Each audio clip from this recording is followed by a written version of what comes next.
بسم اللہ الرحمن الرحیم۔ قرآن مجید کی آیات کی روشنی میں ایمانیات اور عقائد کے جو مفاہیم اور تصورات ہیں ان کو بیان کرنے کا سلسلہ شروع ہوا ہے۔ آج 5واں درس ہے جو مغفرت کے موضوع پر ہے، جس میں قرآن مجید کی سورہ آل عمران کی آیت نمبر 132 سے ہم لوگ شروع کر رہے ہیں۔ وَسَارِعُوا إِلَىٰ مَغْفِرَةٍ مِّن رَبِّكُمْ، اور اپنے رب کی مغفرت کی طرف سبقت لے جاؤ۔ یہاں ہم دیکھتے ہیں کہ مغفرت سے کیا مراد ہے۔ ہم لوگ عام طور پر مغفرت سے یہ مراد لیتے ہیں کہ جیسے ہم نے کسی انسان کو گالی دی، اس کی کوئی حق تلفی کی، اس پر ظلم کیا اور اس کو مارا پیٹا، تو آخر میں ہم صرف ایک جملہ کہہ دیتے ہیں کہ مجھے معاف کر دیں۔ لہٰذا ہم خدا سے بھی مغفرت کے بارے میں اسی طرح کا ایک تصور رکھتے ہیں کہ خدا کے قوانین کی خلاف ورزیاں کرتے ہوئے اس کی حدود کو توڑتے ہیں، پھر یہ سوچتے ہیں کہ بس آخر میں صرف ایک جملہ کہہ دیں گے خدایا مجھے معاف کر دے تو بس یہ معافی ہو جائے گی۔ لیکن قرآن نے جو مغفرت کا مفہوم بیان کیا نا، وہ اس عوامی تصور سے بہت بالا تر ہے۔ مغفرت غفران سے نکلا ہے، اور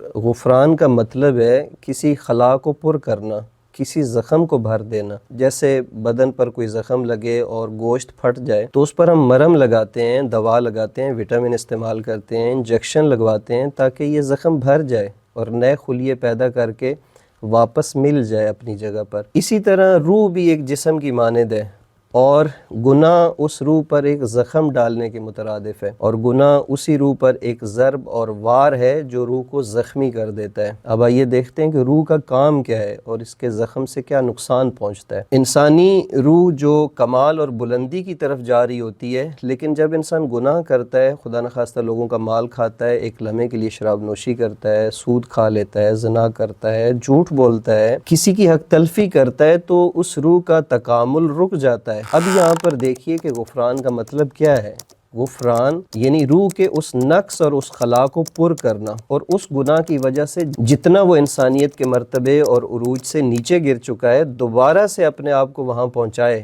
جیسے ایک مثال عرض کرتا ہوں، اگر آپ کسی فنکشن پر اپنے ساتھیوں کے ساتھ جا رہے ہوں، راستے میں آپ کی سواری خراب ہو جائے تو آپ اس قافلے سے پیچھے رہ جاتے ہیں۔ جب آپ سواری کو دوبارہ ٹھیک کرتے ہیں تو اس کے بعد آپ اپنی نارمل رفتار سے تیز گاڑی چلاتے ہیں تاکہ آپ کے اور دوسرے کاروان کے درمیان جو خلا پیدا ہو گیا ہے وہ دور ہو جائے اور آپ جلدی اس قافلے کے ساتھ شامل ہو جائیں۔ بس مغفرت بھی یہی ہے کہ انسان صرف زبان سے استغفار نہ کرے، بلکہ وہ اپنے گناہوں پر نادم اور شرمندہ ہونے کے بعد، دل سے اور زبان سے توبہ کرنے کے بعد واپس اس راستے پر پلٹے جو خلا پیدا ہو چکا ہے، اس کو پر کرے۔ اب خدا اسے کہتا ہے کہ تو نے گناہ کر لیا ہے تو جلدی کرو۔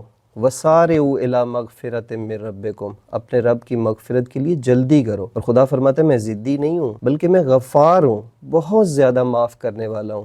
لیکن یہ شرط لگائی کہ میں ان لوگوں کے لیے غفار ہوں۔ سورہ طٰہٰ کی آیت نمبر 82 میں اللہ تبارک و تعالیٰ ارشاد فرماتا ہے وَإِنِّي لَغَفَّارٌ لِمَن تَابَ وَآمَنَ وَعَمِلَ صَالِحًا ثُمَّ اهْتَدَىٰ، اور جو توبہ کرے، ایمان لائے اور نیک عمل انجام دے، پھر راہ راست پر چلے تو میں اسے خوب بخشنے والا ہوں۔ تو بس اللہ نے یہ شرط لگائی ہے کہ یہاں مغفرت کوئی اندھی رعایت نہیں ہے، کوئی جذباتی فیصلہ نہیں ہے، بلکہ مغفرت ایک نظام ہے جس کی بنیاد ایمان پر ہے، اپنی اصلاح پر ہے، صالح عمل پر ہے، اور واپس اسی راستے پر، نیکی کے راستے پر پلٹنا ہے، اور نتیجتاً تقوی کا حصول ہے۔ اور یہی تقوی پھر باعث بنے گا کہ اللہ تبارک و تعالیٰ کا ایک عظیم انعام جو اس کی رضوان اور جنت ہے، وہ انہی متقین کے لیے اللہ تبارک و تعالیٰ نے تیار کی ہوئی ہے۔ والسلام علیکم ورحمۃ اللہ وبرکاتہ۔